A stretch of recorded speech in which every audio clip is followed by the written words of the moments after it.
Good morning, friends, and we will start with the next topic regarding computation of income, and that is income from house property.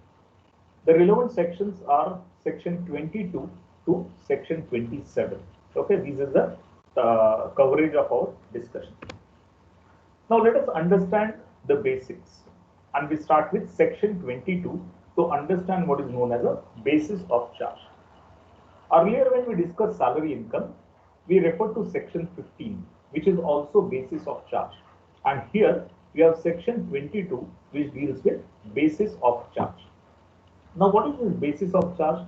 This basis of charge tells you what is the nature of income that will be taxable under this head. So, example, in section 15, you are told what will be taxed as income from salary.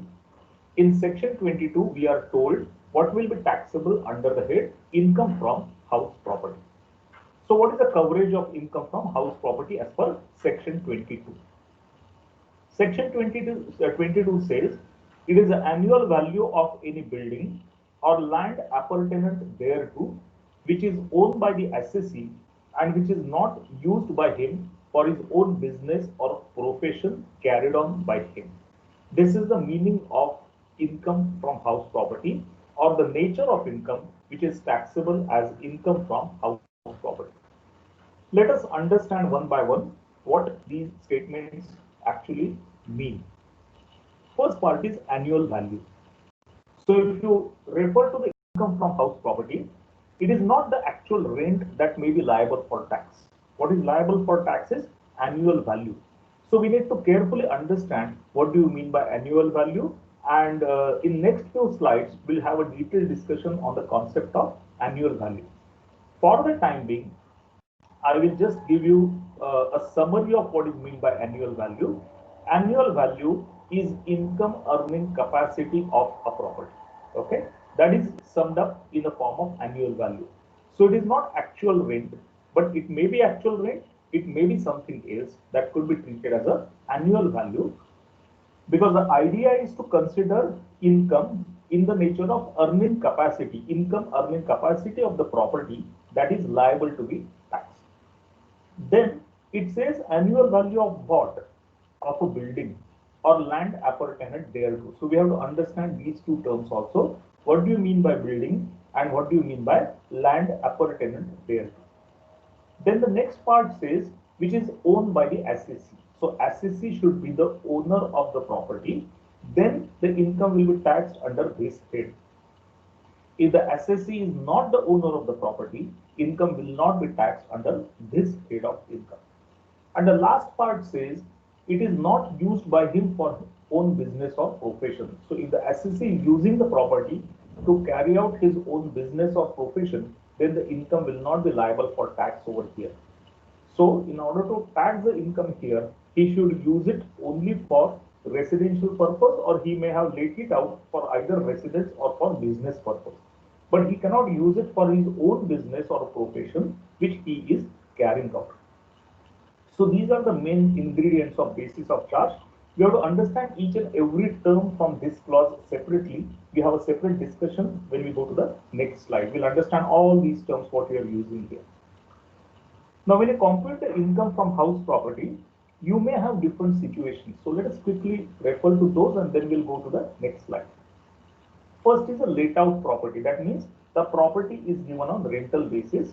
You are not using the property by yourself. The property is given to a tenant who is using the property and he is giving you rent for that. Second one is a self-occupied property, which means property is used by the assessee for residential purpose, either for himself or for his family members. That is a self-occupied property. Deemed to be let out property, DLOP, this is a fiction, this is an assumption. At some time, in some cases, we assume that the property is let out. It's a deeming provision, it's a fiction. So we will see what those situations are where we assume that the property is deemed to be let out.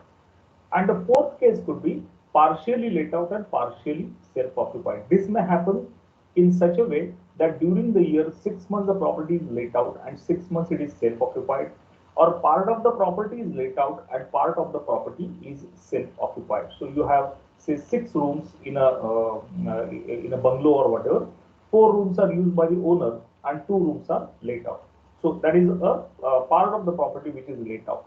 Or maybe the entire bungalow or entire flat is let out for 8 months by the to a tenant, and remaining 4 months the owner himself is residing in that particular property.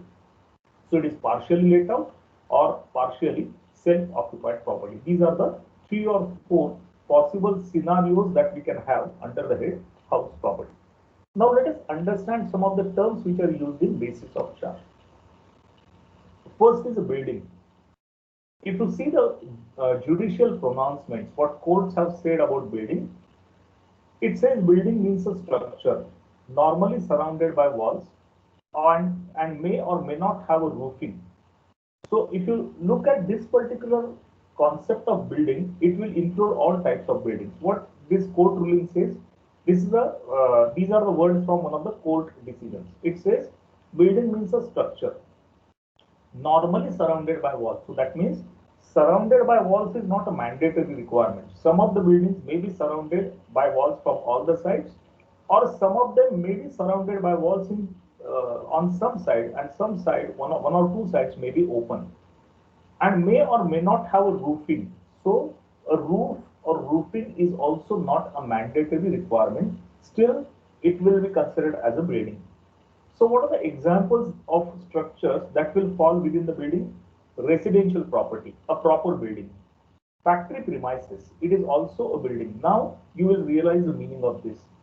Factory premises may not have wall from all the sides, because if you have machinery, if you have tubes and pipelines or chimney kind of arrangements to take out the smoke, then couple of sites may not have walls, okay, but still it is a building, it is a factory premises. So factory premises may not be surrounded by walls from all the sides, and still it is a building. Warehouses, office premises, these are proper buildings. Commercial premises, these are also proper buildings. Stadiums. Now again we go back to that meaning. A stadium, if it is an open stadium, it will not have a roofing, right? You recall the cricket stadiums, Wankhede Stadium for that matter. It doesn't have a roofing, right? The main ground is completely open, and that is a stadium. But still, it is a building. It falls within the purview of the word building. Even swimming pools for that matter, a swimming pool, open swimming pool, will not have, outdoor swimming pools, they will not have a roofing. It's open to sky. So still, it will be considered as a building. So sports complexes, stadiums, these are still in the nature of building because it may or may not have a roofing. Auditoriums, you have auditoriums or cinema halls, those are also essentially in the nature of building. Are you clear about the concept of building with these words?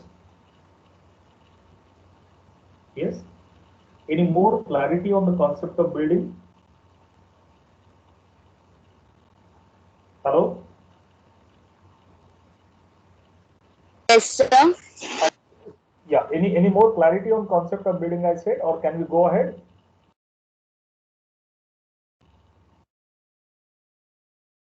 Hello? Have you understood the concept of building? Can I move ahead? Yes, sir. Okay. Okay. Then the next is land appurtenant thereto. If you see the provisions of section 22, it says it is the annual value of the building or land appurtenant thereto. We have seen the meaning of building. Now we will see what is the meaning of words land appurtenant thereto. Land appurtenant thereto means the land occupied along with the building and is used as parking area, garden area, approach road, open space, etc. So it is the land which is adjacent to the building, which is next to the building, and it may be used for a variety of purposes. It is an open land. Sometimes municipal requirements are such that you have to keep some portion of land as open land, as open space. Or you may keep it as a garden, you may keep it as a parking area, or there may be approach road. Okay. So all these possibilities, including the children's playground, etc., are there, for which you are keeping the space open next to the building. That is also a part of this property. So property includes building and land appertinent thereto, which is the open plot of land, open piece of land, which is part of this property and which has been kept maybe for a variety of purposes like approach road, open space, play area for children, parking space, garden, whatever. But that land is also considered to be a part of this property. Another important requirement, if you recall, section 22 says the assessee should be the owner of this property.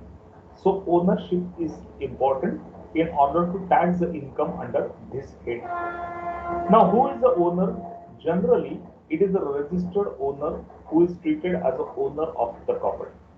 So if your name is documented in the government records as the owner of this property, that is generally a conclusive evidence that you are owner of this property. So normally a registered owner. But there are few exceptions. So let us understand what those exceptions are. Sometimes the title of the property is in dispute.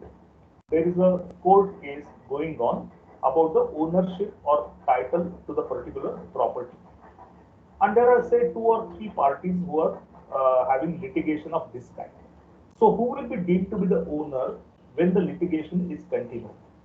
Generally, the practice is to consider the person who is having beneficial possession of the property as owner.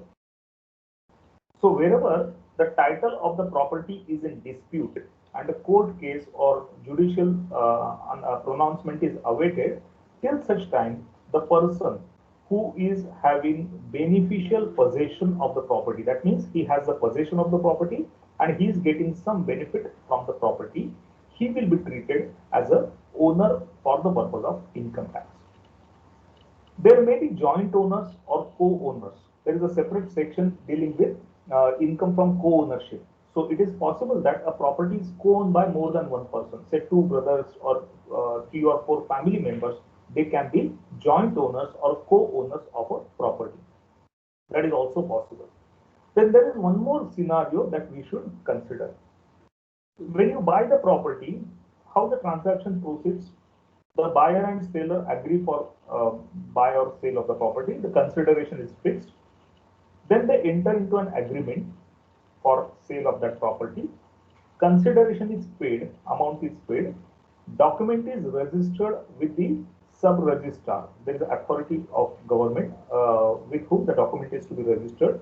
And then in government records, the new buyer will be recorded as a owner of this property. This is a complete chain of process. Now it is possible that a person has decided to sell the property, agreement is done, payment is made. What is pending is registration of this document with the registrar. This must have happened in last few months because of Corona. Many government offices were closed and people were not going to register the documents and all that. But the sale must have been over earlier. So then, in that case, who will be the owner of this property?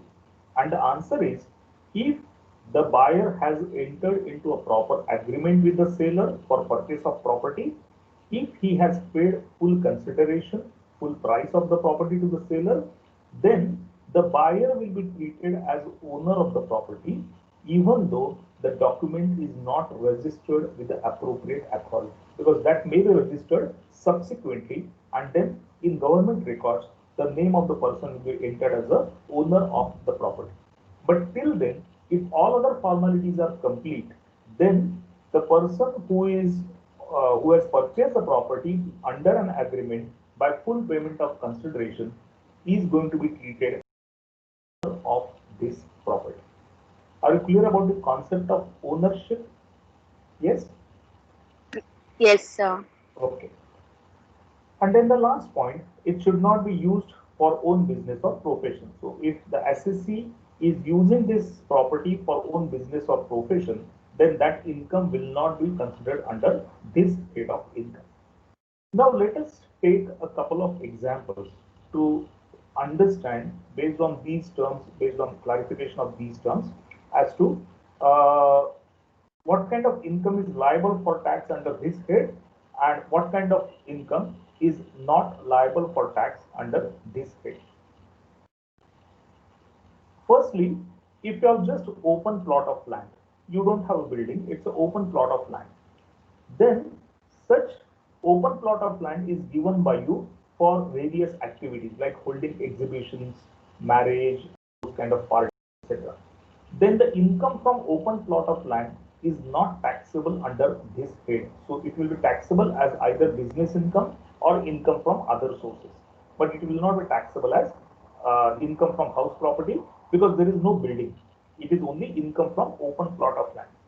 Another example is income from subtenancy. What does it mean by subtenancy? Let me give you an example. Suppose Mr. A is a owner of some office premises. He has given these office premises on rent to a company called as X Limited. So X Limited is a tenant and A is the owner of these premises. Now X Limited will pay regular rent to the owner, that is A, and A will receive it, which will be taxable in hands of A as income from house property because he has given the office on rental basis. He is the owner of the office, so it will be taxable as income from house property. Now this X Limited has one subsidiary or a group company called as Y Limited. X Limited allows Y Limited to use some portion of these premises. Suppose the office is 10,000 square feet. 9,000 square feet is used by X Limited. 1,000 square feet is used by Y Limited, which is a group company of X Limited. And A is the owner of premises. X Limited pays rent to A. Now, when Y Limited uses the premises, which is actually on rent taken by X Limited, Y Limited is known as a subtenant if it pays rent to X Limited. So X Limited is actually not the owner of the premises, but it has allowed use of some portion of premises to Y Limited, and Y Limited in turn pays rent to X Limited. So the rent received by X Limited will not be taxable as income from house property. It is a subtenancy arrangement, and Y Limited is a subtenant. X Limited is a tenant of A, and Y Limited is a subtenant of X Limited. So then such income received by X Limited is not taxable under the head income from house property. It will be taxable either as business income or it will be taxable as income from other sources. The third case is consolidated rent for building along with other assets, facilities, services, etc. For example, A is the owner of premises, office premises. He has given the premises on rental basis to X Limited. Now, it is not only office that X Limited using. Mr. A, who is the owner of the premises, has made all the furniture in the premises. He has installed air conditioners, electrical equipments, computers, all other office equipments which are required to run the office. He has also provided security services. He has also provided housekeeping services. And X Limited is making a payment of rent which is all inclusive of these services. So it is not paying separately for building rent, separately for housekeeping, separately for security, separately for equipments like computers, furniture, air conditioners. It is one single amount which is paid by X Limited to Mr. A. This is known as a consolidated rent for building along with other assets. And in such a case, such income will not be liable for tax as income from house property. Because what is liable for tax under this head is purely income from a property. And here we are referring to income from other activities also, other assets or facilities also. So that will not be treated as part of this. It will be treated as a separate head of income. So it may be either business income or income from other sources. So these are some of the typical cases where the income will not be taxed under the head of property.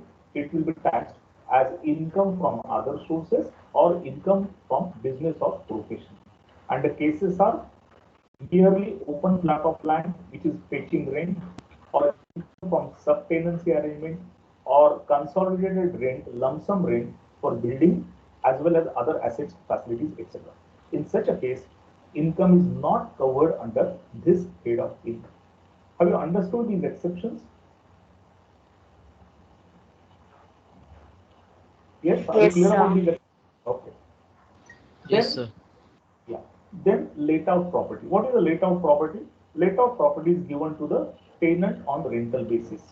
All of us are aware of how this arrangement works. Then self-occupied property is a property used for self-occupation. This also I clarified a few minutes back that SOP is a property used for self-residential purpose either by the owner himself or even his family member. That is also fine. Now there is a possibility that the assessee is having the ownership of more than one property, and all of them are used for self-residence. Then assessee has an option and consider one of them as self-occupied and remaining will be treated as deemed to be let out property. So we are referring to what is called as DLOP or deemed to be let out properties. This DLOP issue will come when the assessee is having ownership of more than one house property and all the properties are used by him for his own residential purpose. Then he cannot call everything as self-occupied. He can call one of them as self-occupied, make his choice for self-occupied property. Remaining properties will be treated as deemed to be let out properties. Okay. So these are various terms that we have used in the discussion so far. Any clarity required for the discussion till now? Any more queries, examples, clarity, explanation? If you have any doubts, please get it clarified and then we will move on.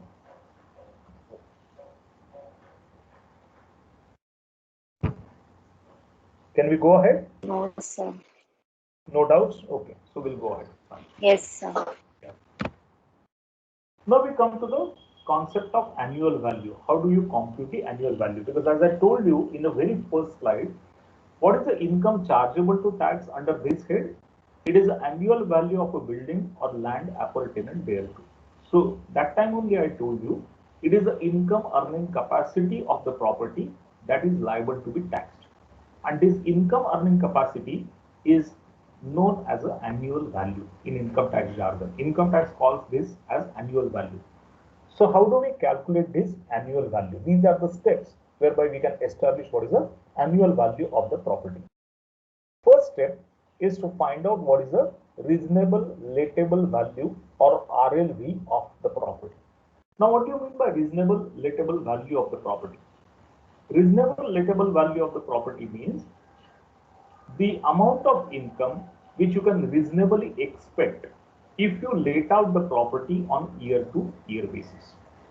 So if you are going to let out the property, give it on rental basis on year to year arrangement, then what is the expected income you can get is known as reasonable lettable value of the property.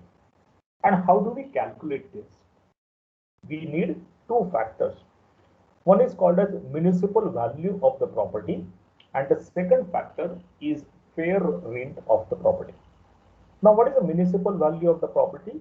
This valuation is done by local authority or municipal authority for payment of property taxes.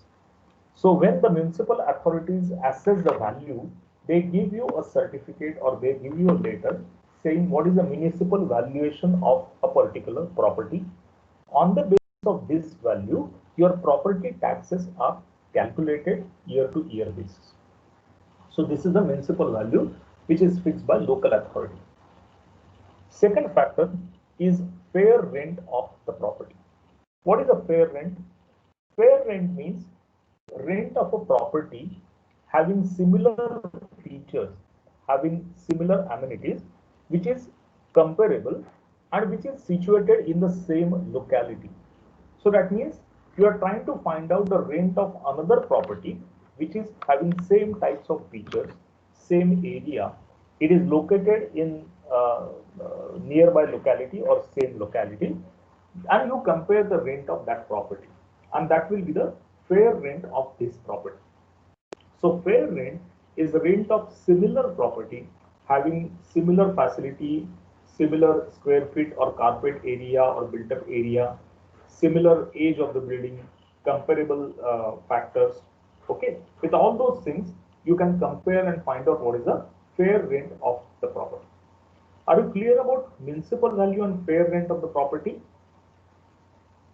Yes, sir. Okay. Yes, Now, sir. yes. Now, once you establish fair rent and municipal value, the next step is to compare and identify whichever is on a higher side. Okay, so in step C, we compare A and B and we find out which is more. If A is more, then A, if B is more. Now this A or B, whatever is more, should be now compared with one more factor which is stated in D, which is called as standard rent. Now standard rent may not be available in all the cases, but wherever it is applicable, you have to compare this amount with the standard rent. What is the standard rent? In some of the areas, we have uh, what is called as Rent Control Act. So if the property is covered by Rent Control Act, then the rent is supposed to be fixed under Rent Control Act. And that is known as the standard rent of the property. And one is legally not allowed to charge more than the standard rent. So standard rent is a rent determined or fixed under Rent Control Act if it is applicable to the property. So after calculating what is C, you have to find out if the property is subject to Rent Control Act. And then if yes, find out what is the standard rent of the property. Then we compare C and D. And if C or D comparison after you make, whichever is lower of these two is known as a reasonable letting value or reasonable lettable value of the property. In other words, the standard will apply as a limiting factor. So your RLV cannot exceed the amount of standard rate. RLV in all the cases will be limited to the amount of standard rate. To the amount of RLV will be limited to the amount of standard rate. The reason being, you are not supposed to charge anything more than the standard rent if Rent Control Act is applicable. And therefore, RLV will be actually limited to the amount of standard rent. Have you followed these 4 steps to find out RLV of property? Yes? Yes, sir.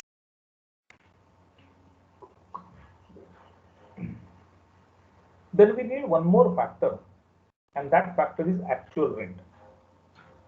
If the property is given on rental basis, actually let out, then you will have actual rent. Actual rent will be annual rent received or receivable. So whatever is your actual rent received or receivable for the year, that you can calculate it. Less allowable unrealized rent. If there is any amount of rent which cannot be realized for some reason, then that amount of unrealized rent will be reduced from this. And then you will get the actual rent of the property. So for calculation of annual value, we need these two important factors. One is RV, reasonable lettable value of the property, and the second one is actual rent computed in this fashion. Is the working clear to everyone? Both the workings? Can we go to the next slide? Yes, sir. Yes, Then, sir. then we come back to the concept of gross annual value.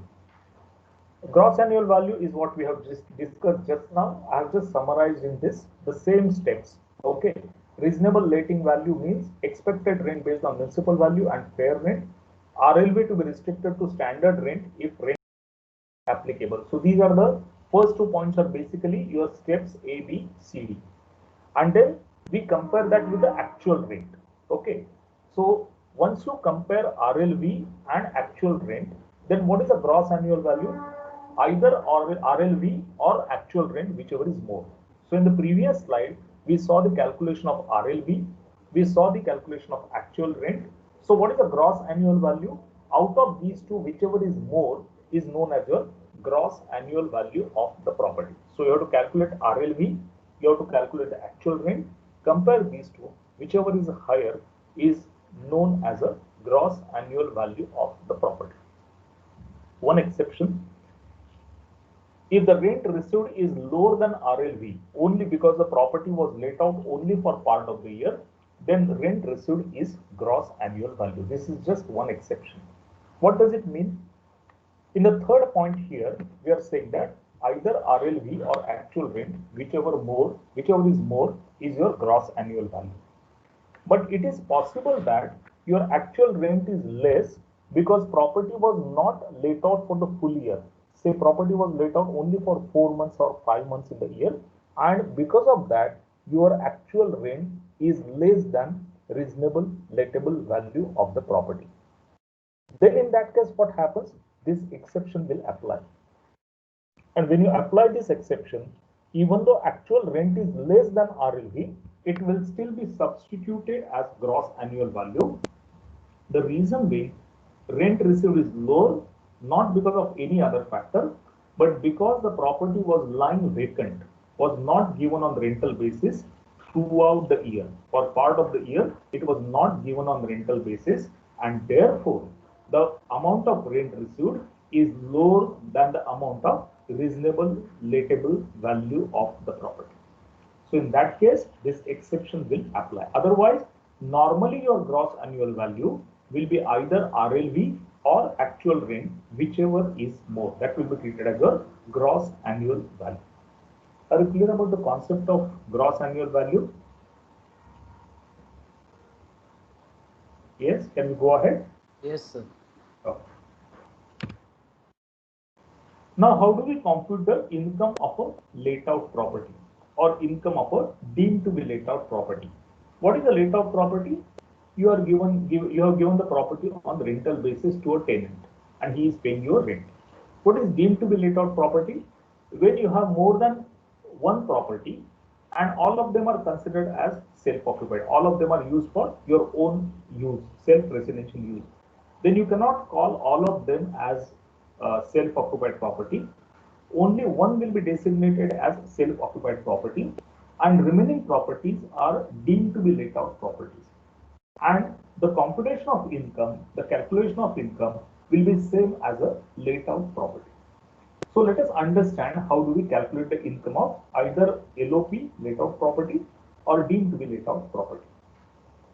First, we establish what is called as gross annual value. We have just seen how to establish the gross annual value. So by using all those steps, we have to find out what is the GAV or gross annual value. From this gross annual value, you can claim the deduction towards municipal tax. This is the tax called as property tax, which is levied by local authorities like municipal corporation.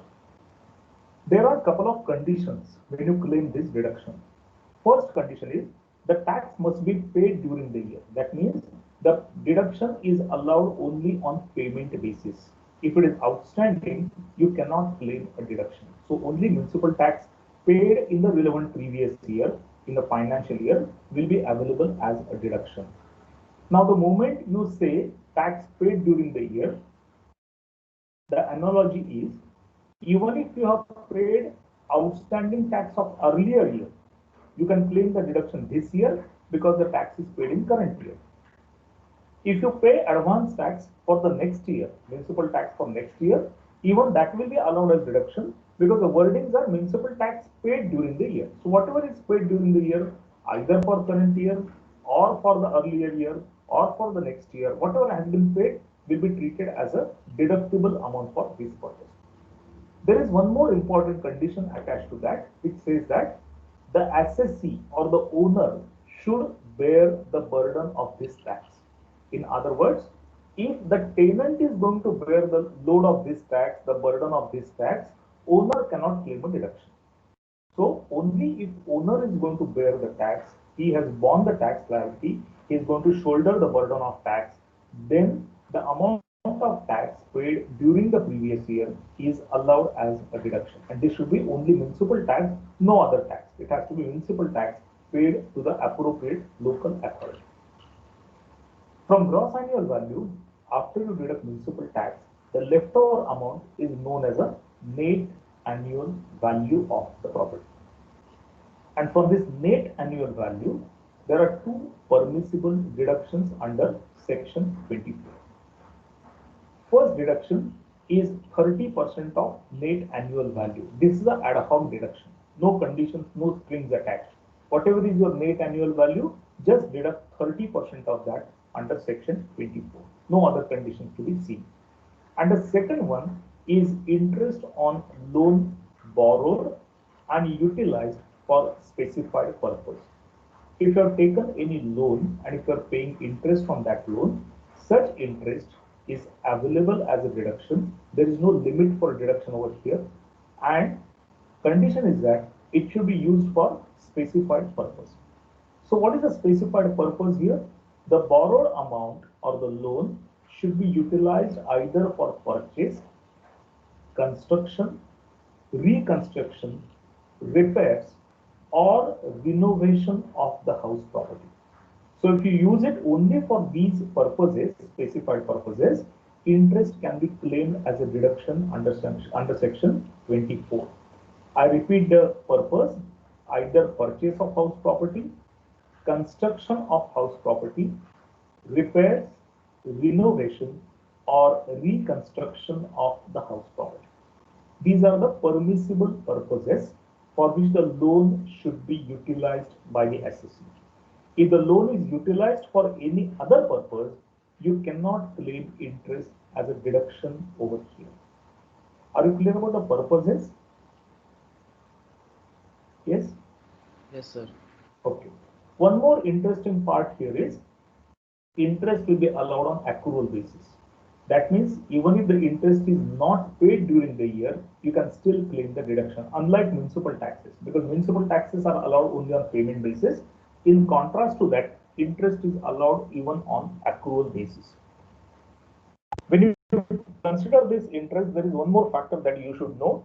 It is not necessary that the loan should be only from banks or financial institutions.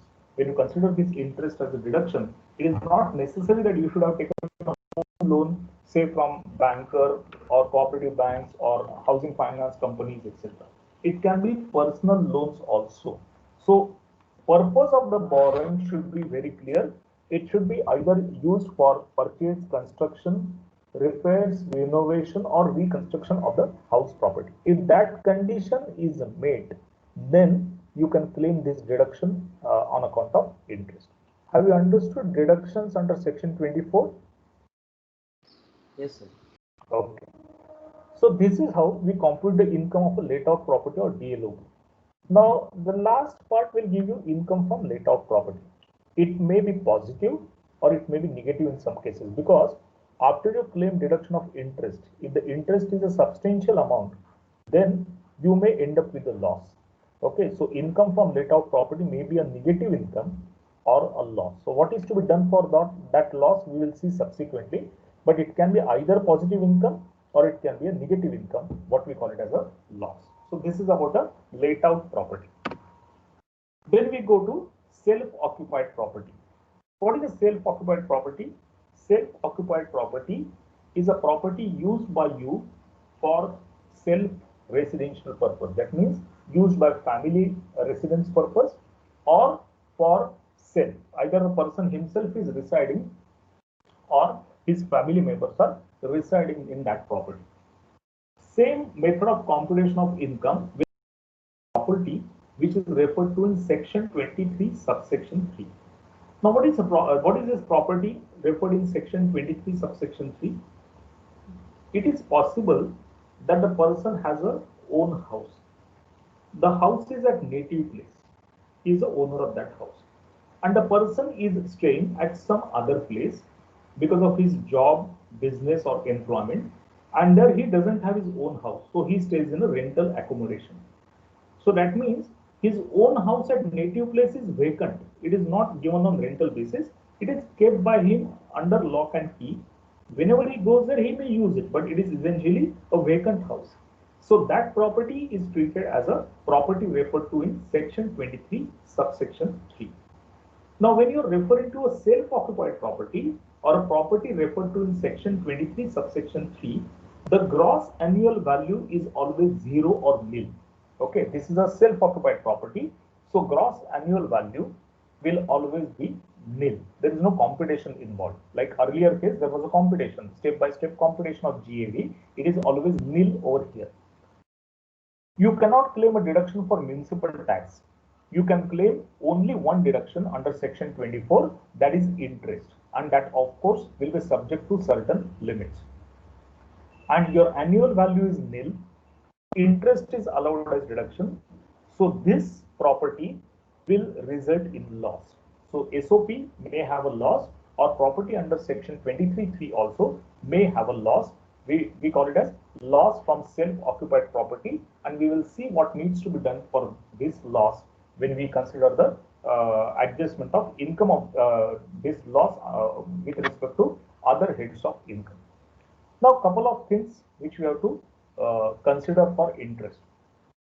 As I told you, interest is deductible for borrowed funds which are used for purchase, construction, acquisition, repairs, or reconstruction of the property. Now, this interest also includes interest for pre. What is this pre-construction period? You start construction of a property, and it may take some time, couple of years, 2 years, 3 years, till the construction is over. Now, during this period, you may have taken some loan, home loan or whatever, and you have started paying interest on this. But a property construction is not over. So this is known as a interest paid during pre-construction period. How do you determine the pre-construction period? Very important. The pre-construction period will start from the day when you start the construction of the property. It will conclude on 31st March of the preceding year in which the construction of the property is complete.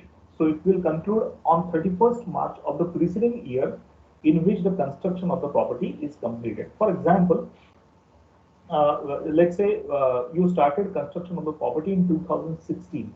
Okay, somewhere in 2016, January 2016, let's assume that you started the construction of the property. You took some loan, so you paid interest time to time. Now this property construction was actually over on, let's say, 31st January 2018. Started in January 16, completed on 31st Jan 2018. Now when you say completed on 31st Jan 2018, it is a financial year 17/18. That is a financial year, and 31st Jan 2018, the construction of the property is concluded. Now, which will be pre-construction period? The pre-construction period will be up to 31st March of the earlier financial year. That is, up to 31st March 17 of the financial year, previous financial year, it will be treated as a pre-construction period. And whatever interest you have 16 to 31st March 17, that total amount of interest is known as a interest for pre-construction period. And this interest is available as a deduction in 5 equal installments, starting from the previous year in which the construction of the property is over. So January 16, construction started, January 18, construction concluded, but pre-construction interest will be considered up to March 17 only. And if January 16 to March 17, whatever is the interest, total interest, 1/5 of that will be available as a deduction over a period of 5 years. So starting from the financial year 17/18, in which the property construction was over, from that year onwards, over a period of 5 installments, over a period of 5 equal installments, over a period of 5 years, one can claim the deduction towards interest for pre-construction period. So your interest also includes interest for pre-construction period. Another important aspect is, if the loan is used for repairs, then the amount of deductible interest is only 30,000. And if the loan is used for other specified purposes, that is purchase, acquisition, then the upper limit is 2 lakhs. So you have to consider the upper limit as 2 lakhs if the property construction is over after 1499 and you have used the funds for construction or acquisition of the property. Then maximum amount of interest that you can deduct is 2 lakhs. But if you have used the loan for repairs, etc., then upper limit for deduction of interest is only 30,000 rupees. And whatever limits we have discussed, 30,000 or 2 lakhs as the case may be, these will not apply for laid out property or deemed to be laid out property, which we discussed earlier. These are applicable only for SOP or property referred in section 23.3, what we are looking at. But the earlier slide where we discussed about laid out property and deemed to be laid out property, these limits of 30,000 or 2 lakhs as the case may be will not be applicable. Is it clear to everyone? Yes, income from self-occupied property. Yes, sir. Yeah. Now we come to some of the miscellaneous provisions, the other provisions. One of them is recovery of unrealized rent or arrears of rent received. Section 25A, effective from assessment year 17-18, deals with these two aspects. Let us understand what these two aspects are. One is recovery of unrealized rent. Unrealized rent recovery is like a recovery of bad debts. It was not recovered in that year and it was not offered for tax. Okay, so now it will be offered for tax. Whenever you get this unrealized rent, it will be taxable on the receipt basis, and charging section will be section 25A. Second one is arrears of rent received. What is arrears of rent received? Suppose you are owner of a property, you have given it to a bank, nationalized bank on a rental basis. Monthly rent is 1 lakh rupees. For past 4 years, you have been chasing the bank to increase the rent. And today they agree that they will increase the rent by 10%. And this increase in rent by 10% goes back to 2 years. 2 years retrospective effect. So earlier you were receiving, let's say, 1 lakh rupees per month. For past 2 years you have received that. Now you will increase it by 10%. So you will receive 10,000 rupees per month additionally. But that has not been paid in those years. So you will receive it now. Okay. So that is known as arrears of rent. So whenever you receive unrealized rent or arrears of rent, it is taxable under section 25A as and when received. And it will be liable for tax subject to a deduction at 30%. So that standard deduction of 30% will be available here, and whatever amount you receive, either as recovery of unrealized rent or arrears of rent, it will be taxable subject to a deduction at 30%. No other deductions are allowed, only this standard deduction of 30% is allowed. Then section 25, there is one more limiting provision. Whenever the interest is paid to a non-resident person, then you are supposed to deduct the tax at source. Only then the deduction is available. If you have failed to deduct the tax at source and pay that tax to the government, then such interest cannot be claimed as a deduction. So whenever the interest is paid to a resident person, this is not applicable. But when it is paid to a non-resident person, unless the tax is deducted at source and paid to the government, deduction of interest under section 24 is not permissible. Then section 26 refers to computation of income where the property is owned by more than 2 persons. We call them as joint owners or co-owners. So whenever the property is jointly owned by 2 persons or more persons having fixed and ascertained share in the property, that means they should have fixed percentage of ownership in the property. Suppose 3 brothers, one may have 30%, another may have 30%, third one may have 40%, but that should be fixed. In 1 year it is 30%, next year it is 40%. It cannot be a floating percentage of that thing. It should be fixed and ascertained share in the property. Then what you do, you calculate the income from the property as if there is one single owner. Suppose there is a joint property held by 3 brothers and given on rent to a bank. You receive 1 lakh rupees per month as a rent of that property. So you compute the rental income of that property after deductions under section 24 and everything. Whatever is the taxable income you get, that will be simply divided between the co-owners in their respective shares. So once you compute the income from this laid out property, 3 brothers, their share is 30%, 30%, 40%. So they will show that income of 30, 30 and 40% in their respective income as share of income from jointly owned property. They will not be able to claim any further deductions on that.